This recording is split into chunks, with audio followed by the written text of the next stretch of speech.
Assalamualaikum warahmatullahi wabarakatuh. Welcome back to my channel, Gina Sania.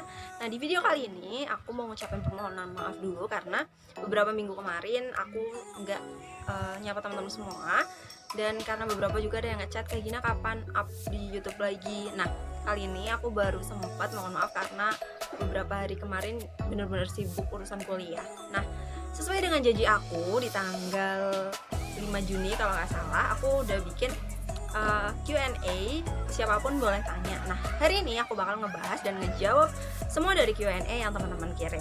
Nah, kali ini, tapi aku nggak sendiri ya, aku ditemani sama satu sosok sahabatku. Siapa dia? Oke, siapa dia yang bareng aku? Silahkan kenalan dulu. Oke, perkenalkan nama saya Fajar Nur Setiani. Kok kayak kenalan di kuliahan sih? Biasa aja kelas. Caranya di situ, Pak. Kenalin, nama aku Fajar Nur Setiani. Oke, dia Fajar, dia teman waktu SMK dulu, waktu ketemu di SMK dia duduk di belakang aku. Sekarang jadi sahabat aku yang kemana-mana bareng. Oke, kali ini aku bakal dibantu Fajar. Nanti Fajar yang bakal bacain questionnya, nanti aku answer. Oke, siap teman-teman? Semoga pertanyaan-pertanyaan kalian masuk ke daftar pilihan. Oke, Buat Q&A pertama dari Rahmat Sasing. apa tuh? Gina, kapan ngadain giveaway di YouTube-nya? Ya ampun, iya sih emang aku baru launching YouTube tapi belum sempat bikin giveaway. Doain secepatnya, mungkin kalau nggak video berikutnya lagi aku bakalan ngadain giveaway di YouTube. So biar kalian gak ketinggalan, jangan lupa terus pantengin YouTube aku, jangan lupa subscribe, like, komen, dan juga klik tombol loncengnya biar ketika aku up di YouTube kalian langsung dapat notif. Oke. By the way, kira-kira kalau mau aku bikin giveaway, kalian mau hadiah apa? Boleh komen di bawah ya. Q&A kedua dari nggak tahu sih namanya siapa. Kapan nikah Mbak Gina? Oh my god. Aku nunggu jodoh sih, maksudnya Jodoh gak ditunggu, jodoh itu dicari. kalau aku ada target nikah insya Allah tahun 2023. Doain ya teman-teman, semoga target aku tercapai. Tapi lagi-lagi aku gak memaksakan banget dari tahun 2023 aku harus nikah, karena ya namanya masih mahasiswa ya, aku masih fokus menyelesaikan studiku dulu kayak gitu. Tapi kalau misalkan habis wisuda terus nikah, kayaknya ya rezeki sih. Ada pelangi di bola mata. Ini question apa? Ya kan? Ya. Question dari aku sendiri. Pertanyaan, gak usah question. Ini yang ketiga ya? Iya. Yang ketiga, pertanyaan dari aku sendiri. Oh my god. Iya, tanya. Gimana hubungan sama dia? Masih lanjut gak? Sumpah bingung aku jawabnya. Soalnya kalau ngomong dia itu ambigu. Dia yang mana, dia siapa, kayak gitu loh. Karena aku pribadi kan kayak orang yang independen ya. Jadi kayak single pertama. Deket temen aku cowok tuh banyak kayak gitu loh yang deket.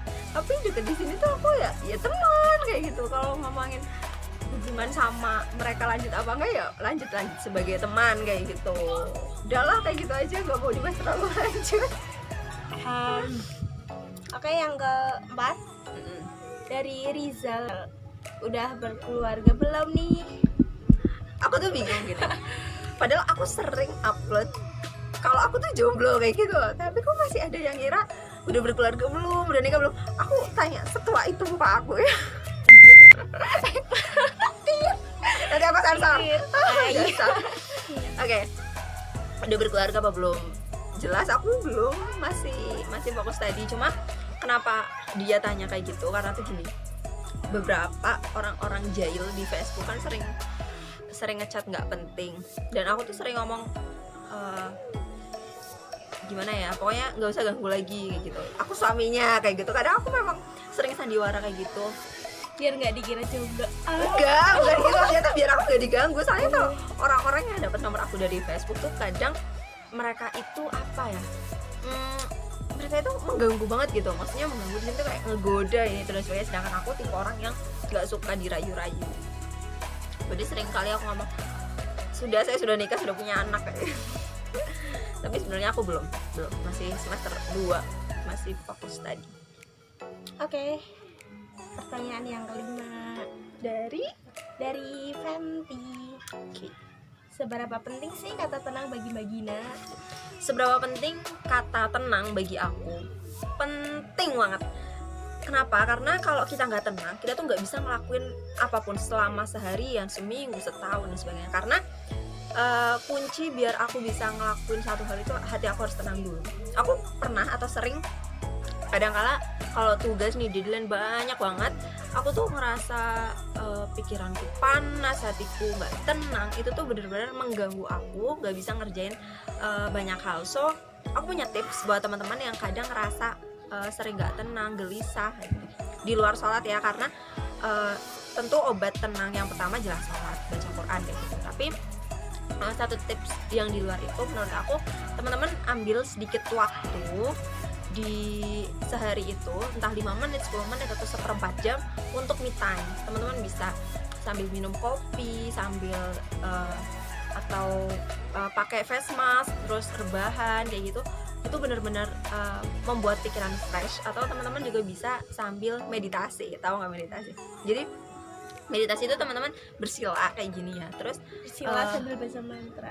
nah, nggak baca mantra, tapi itu teman-teman tenang, relax, terus sambil didengerin sama instrumen-instrumen relaksasi. Itu benar-benar bikin pikiran kita itu fresh. Nah setelah itu teman-teman bisa lanjut ke pekerjaan yang menanti. Dari nggak tahu sih namanya siapa, dari hamba Allah. Dari hamba Allah. Oke. Mbak, kenapa lanjut di Unimus nih kuliahnya? Kenapa lanjut kuliah di Unimus? Karena kalau aku ceritain panjang banget, tapi ya karena Allah menakdirkanku untuk kuliah di Unimus kayak gitu. Dulu memang sempet aku pengen jangan kuliah di Muhammadiyah lagi kayak gitu.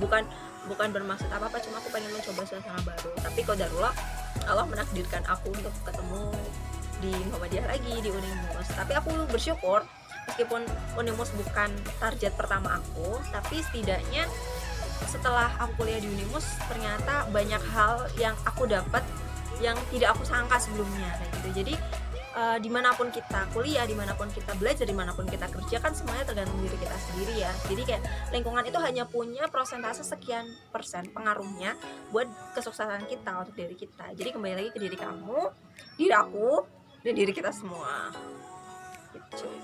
Kuliah sama kerja penting mana sih? Kuliah sama kerja penting mana? Jadi biasanya kalau adik-adik yang baru lulus SMA atau SMK itu pasti bingung banget sama hal ini. Tapi jangan dibikin pusing, karena kalau kalian pusing justru malah kalian yang bermasalah kayak gitu.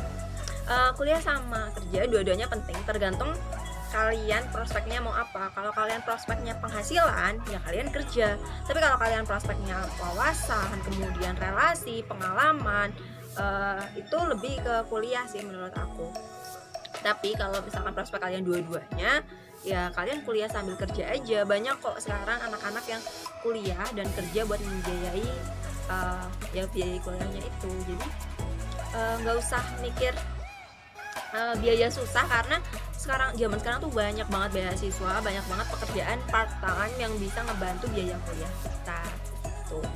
Kalau menurut aku kuliah sih lebih penting. Enggak sih, maksudnya dua-duanya penting, tapi kalau buat teman-teman yang baru lulus SMK tuh mending kuliah dulu, karena kalau kita kuliah tuh wawasan kita bisa berkembang, terus pola pikir kita juga bakalan terbentuk kayak gitu. Kalau misalkan langsung kerja,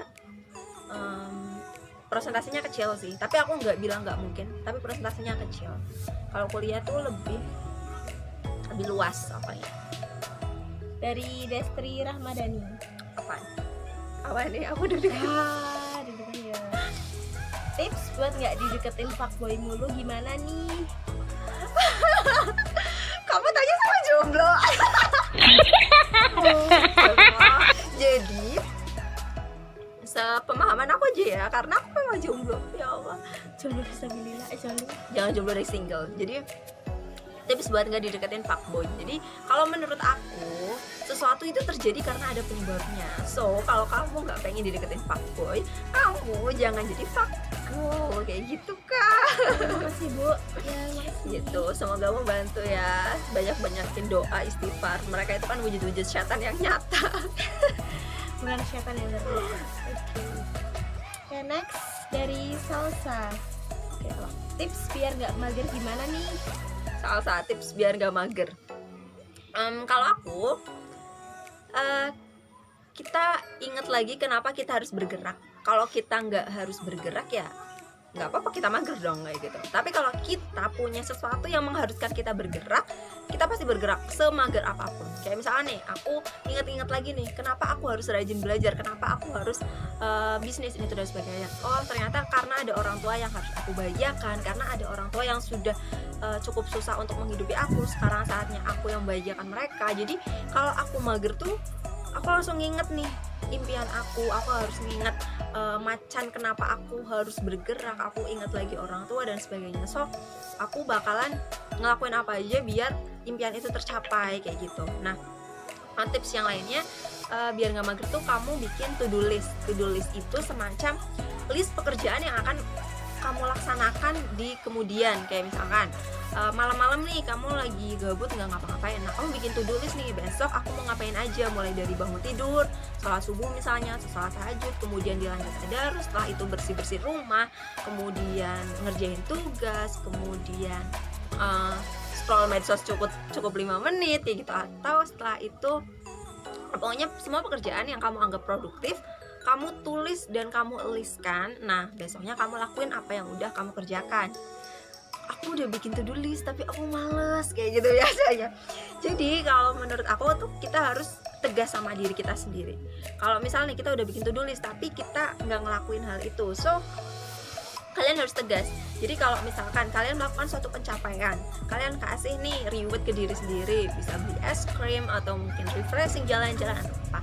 Nah kalau kalian melanggar to do list kalian, kalian ngehukum diri kalian sendiri. Misal kalau aku besok nggak ngelakuin, kalau misalnya aku besok nggak ngerjain tugas pendidikan kewarganegaraan misalnya, oh aku harus nyapu lantai depan sama belakang kayak gitu. Terus sih menurut aku. Menurut kamu gimana? Kamu juga mageran? Oke. Jadi kalau udah Kena kasur, medsos. Nah, itu sih. udah nggak mau kemana-mana. Pertanyaan selanjutnya dari Rina. Motivasinya dong, Mbak. Motivasi.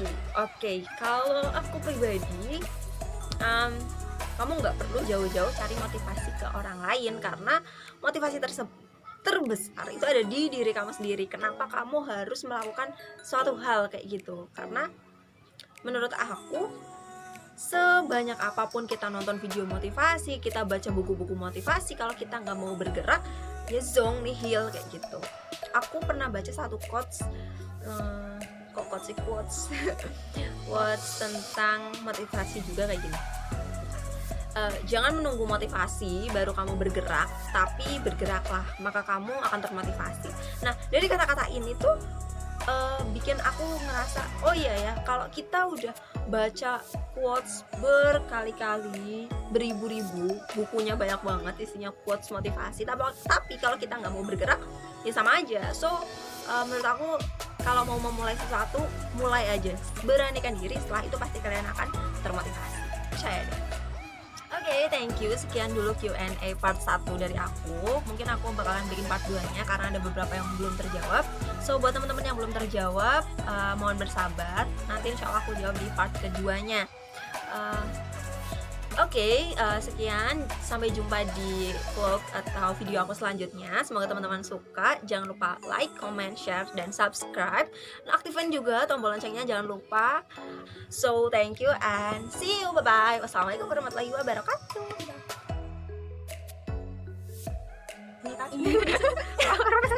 Oke, pertanyaan proses. Tapi lagi-lagi aku nggak memaksakan. Kok sih nggak banyakin jawab?